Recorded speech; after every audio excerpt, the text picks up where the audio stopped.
Good evening, everyone. Bomb cyclone inbound here in Concord, New Hampshire, as the St. Paul's School Big Red and the Exeter Big Red are set to take on the eve before 2022's biggest winter storm. The temperatures dropping into the low 20s here in Concord, New Hampshire.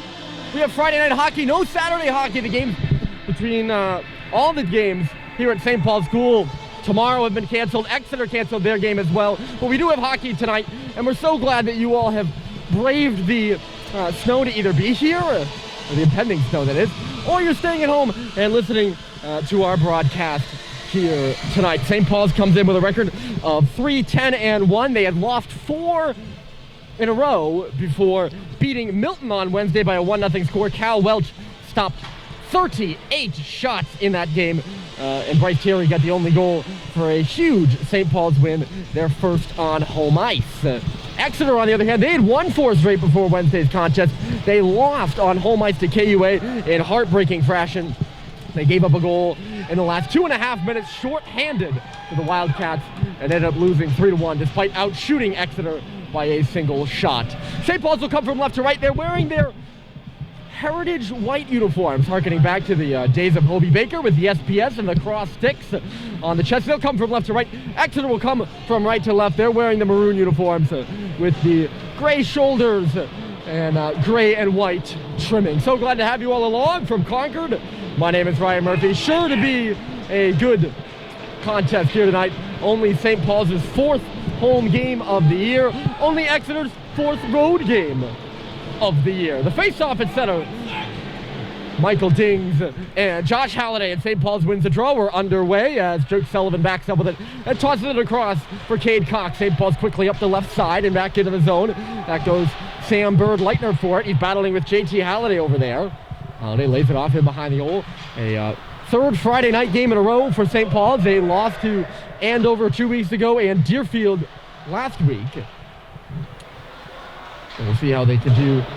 They are 0 for 4, I believe, in Friday night hockey games, possibly even 0 for 5. That's something I'm just recalling off the top of my head as St. Paul dumps it back into the zone again. Bird-Leitner is there. It's turned over, and a shot from the side of the goal there by Doherty.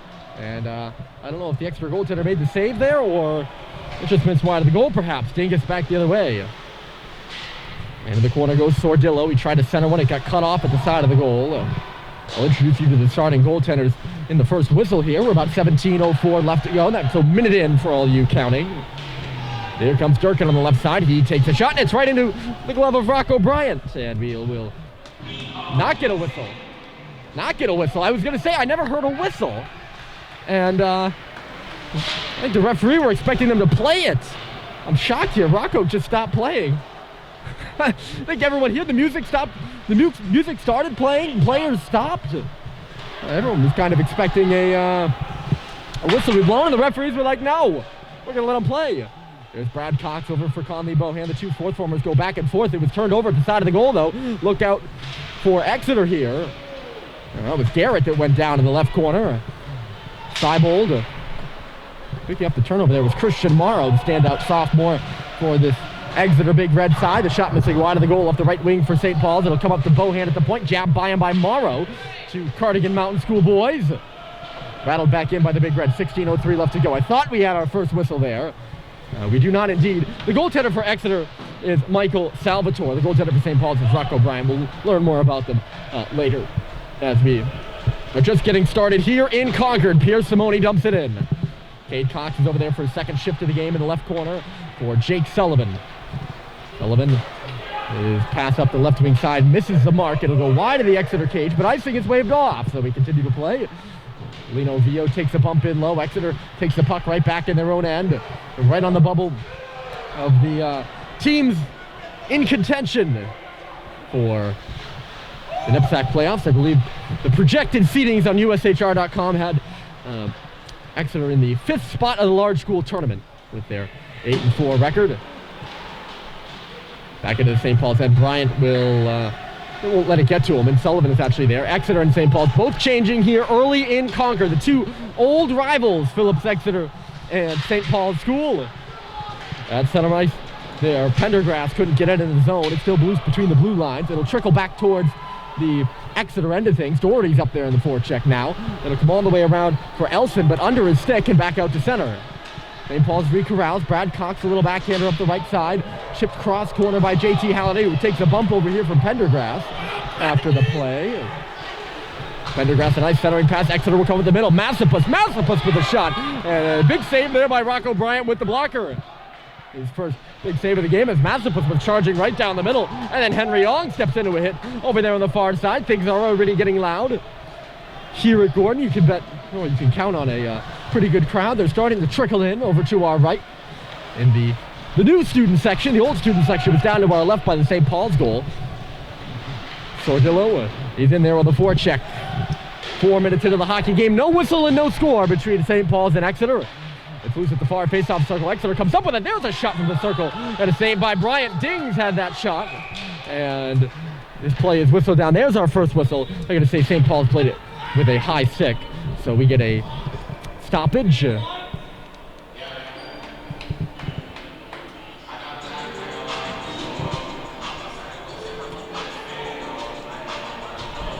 Face-off will be to the left. I'd say the old student section is to our left, only for a reason because it used to be in the St. Paul's defensive zone, so they're only skating towards the student section once, and that used to actually kill the energy a little bit because St. Paul's would be in the defensive zone when all their fans were on top of things. Now the fans are in the offensive zone, which is actually a COVID protocol thing. It's totally coincidental to the point I'm making. But now St. Paul's is skating towards the student section twice, and we'll see if that has an impact on offense. It didn't in their last night game against Proctor. Proctor won that game 3-2 at the buzzer with a goal with 5 seconds left.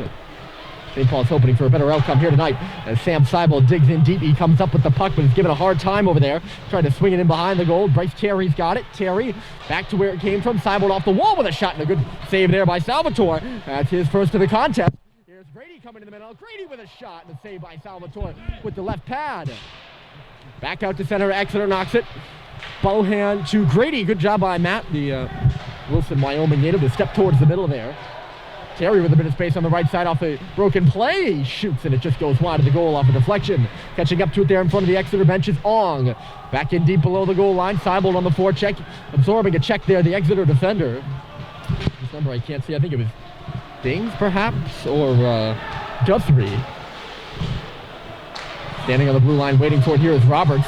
He goes around a man, tries to take a shot. He came into the zone. Kurt Gerken got in the way of it. And Exeter will come up the other way.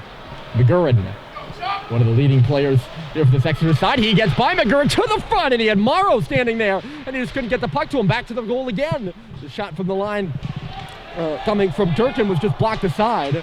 Roberts tried to take the middle lane, could not. Ends up back on an Exeter stick. Charlie McGurran and Christian Morrow, 2 players to watch. McGurran, a senior of Marblehead, Mass. One of the leaders of this Exeter side, as St. Paul's is offside at the line. You'll have to forgive me during the contest tonight. This is not something that really relates to the game, but more to my commentary. The Exeter numbers are really hard to see. They have maroon uniforms and gray numbers. And if you're far, especially far in the Exeter defensive zone, they're really difficult for me to see. There's a shot off the wing coming through there. I believe that was Gerken. Yes, Kurt Gerken, the Yale commit. You're going to see a lot of him tonight. Exeter star player. Lodging his first shot there that goes wide of the goal.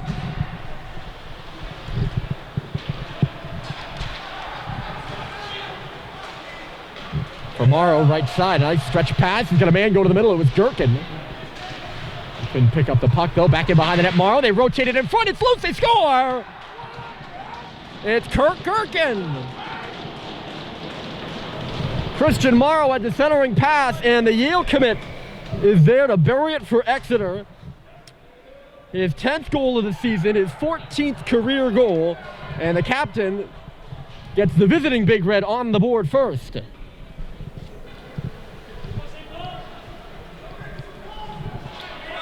Just a quick developing play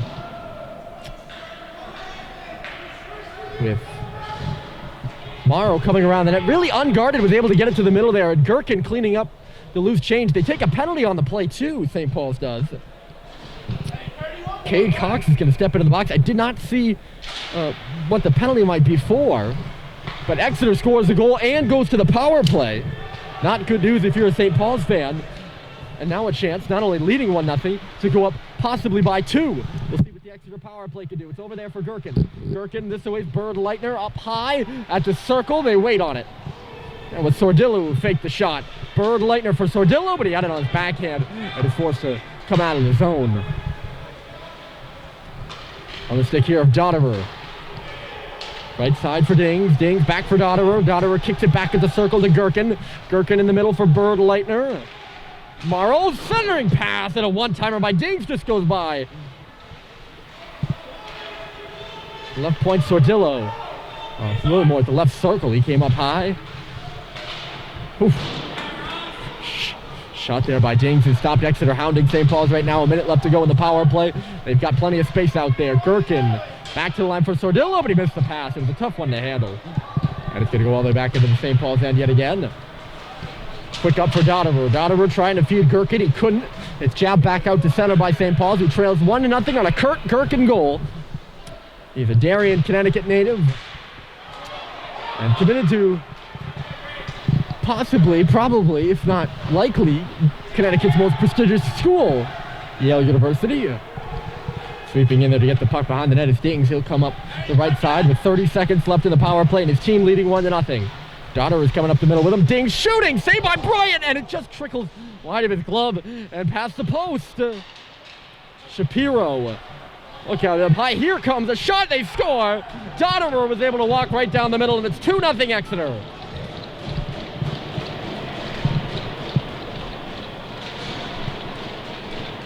A power play goal does indeed increase the Exeter lead to 2. And that one actually comes off the rush there.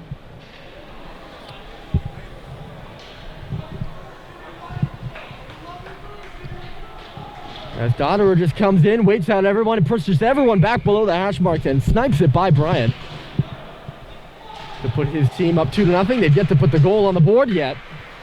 But Tim Metropolis' club, Tim Metropolis, in his first year as the new coach at Exeter, leading 2-0 early here in Concord. Morrow's centering pass goes out the back door. Shot for the line, look out in front, it's there, they jab away for it. Unable to finish in front of the net was McGurran. Oh, St. Paul's in a 2-0 hole early. They've yet to win a game when scoring first. They've yet to win a game when letting their opponent score first. They're 0-8. Back to the front of the net by Josh. He picks up the rebound after Salvatore steered to the side. Here's Bohan's shot and stopped before it made it to the cage. I believe it was blocked aside. St. Paul's trying to get back. They need a goal. They can't. I know there's 9 minutes left, and I don't want to sound alarmist, but you can't let Exeter sit on this 2-goal lead. Gherkin, the shot and rebound came off the pads of Bryant. Vio picked it up, took it to space. Cade Cox, who was in the box for that second Exeter goal. In case you're just joining us, it's Exeter 2, St. Paul 0. They were Gordon Rink. Dropped out by Roberts at center, but turned back by Exeter only for a moment. Roberts got in the way of it again. Michaud for Sullivan now. Running back with here is Jack O'Brien. Kurt Gherkin and Cody Dotterer. Dotterer, the post-strat at a Syracuse York. He's got a goal. As I mentioned, Durkin's got a goal. It's 2-0 Exeter. Hey, Jack. St. Paul's unable to get anything going in the offensive zone here. And it's back out to center again, gaining the line and shooting it in is Guthrie.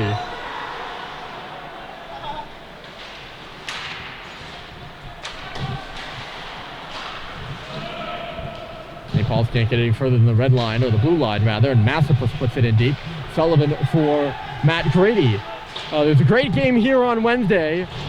St. Paul's beat Milton 1-0, a short-handed Milton team, but a good Milton team. And St. Paul's played hard and played well. They're already in a 2-0 hole here. And Exeter looking very comfortable with that 2-0 lead on the road. Massapus. There's a hard check, but actually gets the worst of it as he goes into a collision with Henry Young in there. Massapus still in back of the goal. Coming in to help out is Gherkin. St. Paul's comes up with the puck. It's laid off the boards by Brad Cox for Bryce Terry. He'll hit the line 2-on-2. Right side Terry to the middle for Seibold. And just warble off his stick. Now back to the line. Cox, a shot, takes quite a deflection at the right post. Here's Josh Halliday. Terry for Halliday, looks to get it out in front. It was blocked in there by Massapus, who comes up with the puck in the corner. A big collision in that right corner down at our blind spot as the fans are starting to fill in. We'll see if St. Paul's can give him something to cheer about. Not much here early. Gherkin shoots and a save is made by Bryant for a whistle.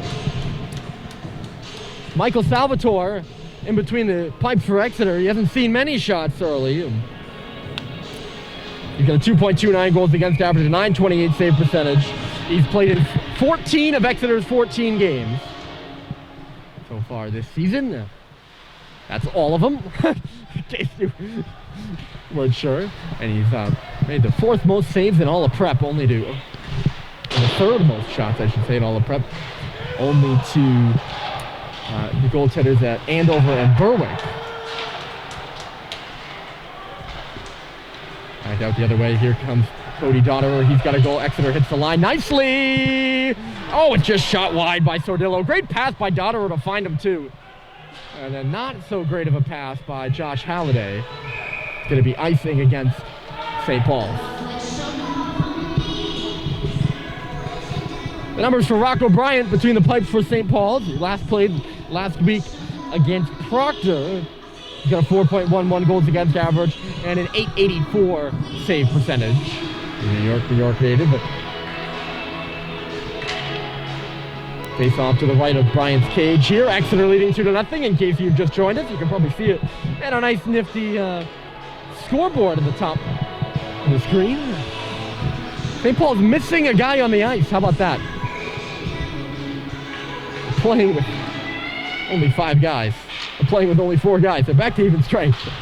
Unable to kill off the only Exeter power play of the game, which came as a direct result, actually, of their first goal. St. Paul's will make their changes now with this dug in.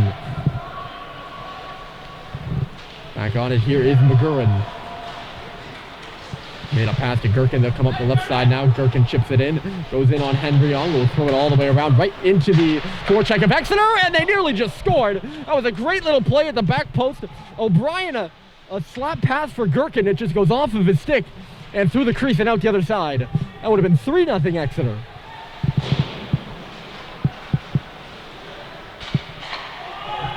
O'Brien sends one into the zone. It's blockered down by Rocco Bryant. Henry Young up and ahead. He misses Luke Panato on the pass. Off the bench. St. Paul's nearly had too many. Instead, it's a turnover. Morrow shoots, hit the crossbar. Christian Morrow, the sophomore, he nearly made it 3-0. Now a shot is gloved down here by Bryant. By Shapiro. St. Paul's under siege here early. That shot by Christian Morrow. He's been a standout so far for Exeter. Sophomore from Stamford, Connecticut. Played at Cardigan Mountain School last year. He's got 8 goals and 6 assists so far this season.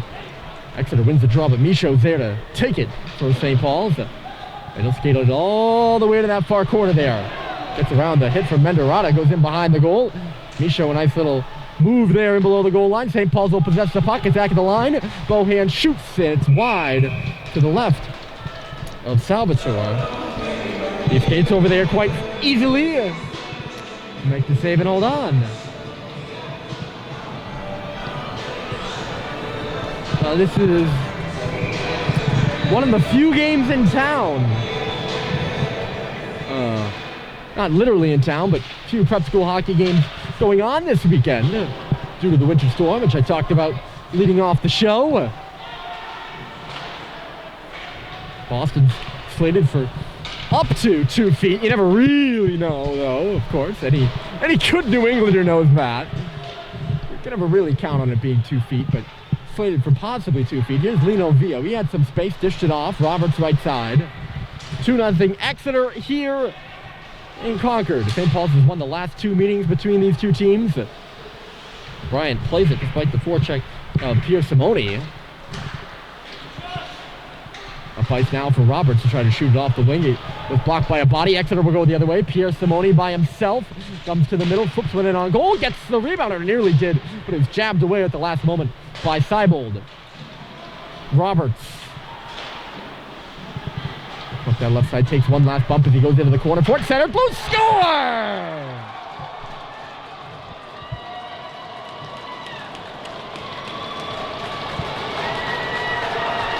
Sam Seibold, and St. Paul's is on the board. It's 2-1.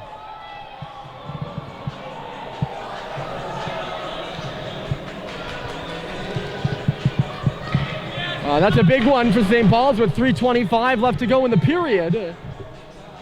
To not let that 2-goal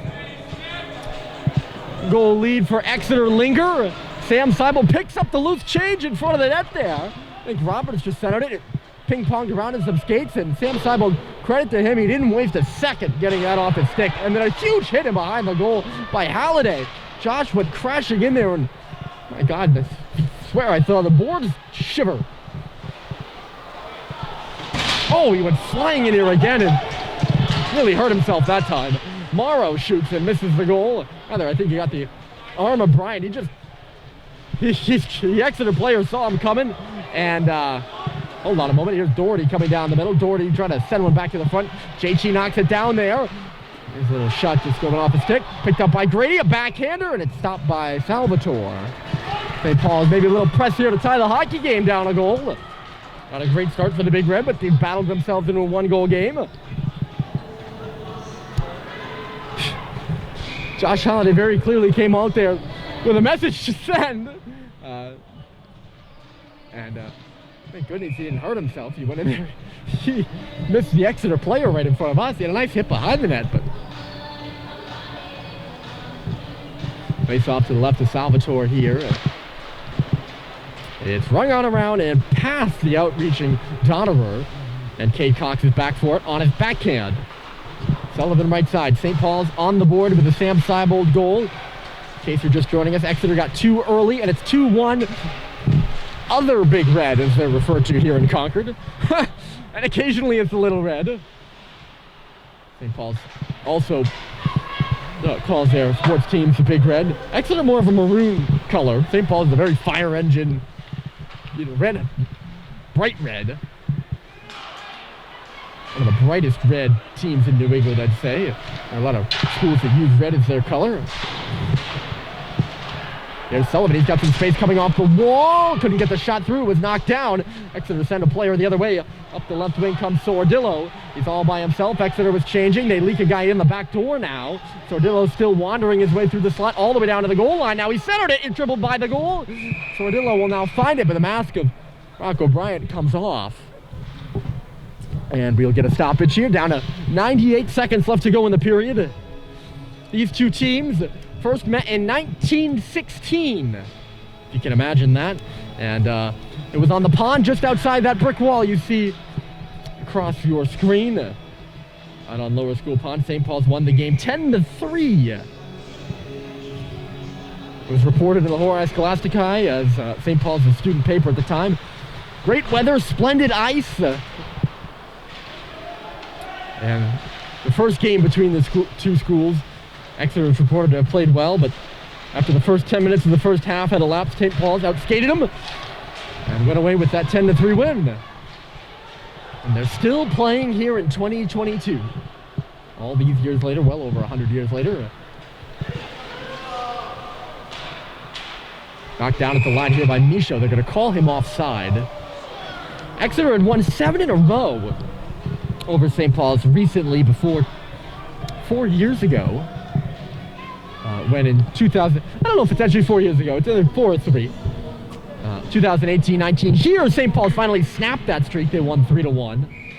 And then they went down to Exeter the next year, and they won 2, so they've won consecutive games. They didn't play last year, of course, due to the COVID-19 pandemic that shut down all Exeter sports as far as I know of. St. Paul's played a handful of games. They went 6-0.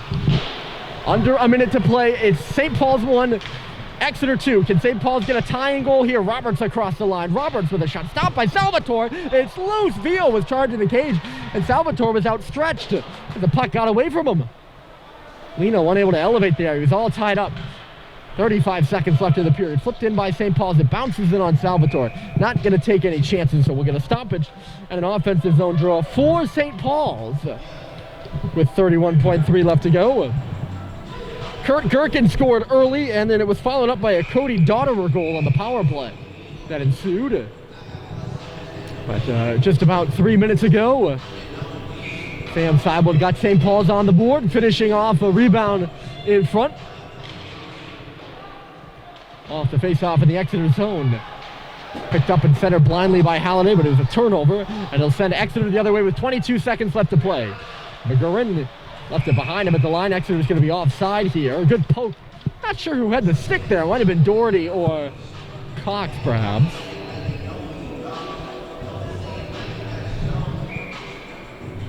So glad you've chosen to join us here on this Friday night at Gordon Rink. The St. Paul's Hockey Center, 15 seconds left to play in the period. Exeter 2, St. Paul's 1. Nice cross-ice pass. The centering play for Gherkin will just go into the corner. Sullivan's there. He tried to get for Cade Cox. He couldn't. Tapped by Halliday around Christian Morrow. Batted out to center. A second left, and there's the horn. And so, a one-goal game after one. Exeter got on the board with the first two, but St. Paul's has answered. We'll head to the second period. 2-1 Exeter here from Concord. We'll be back in just a bit.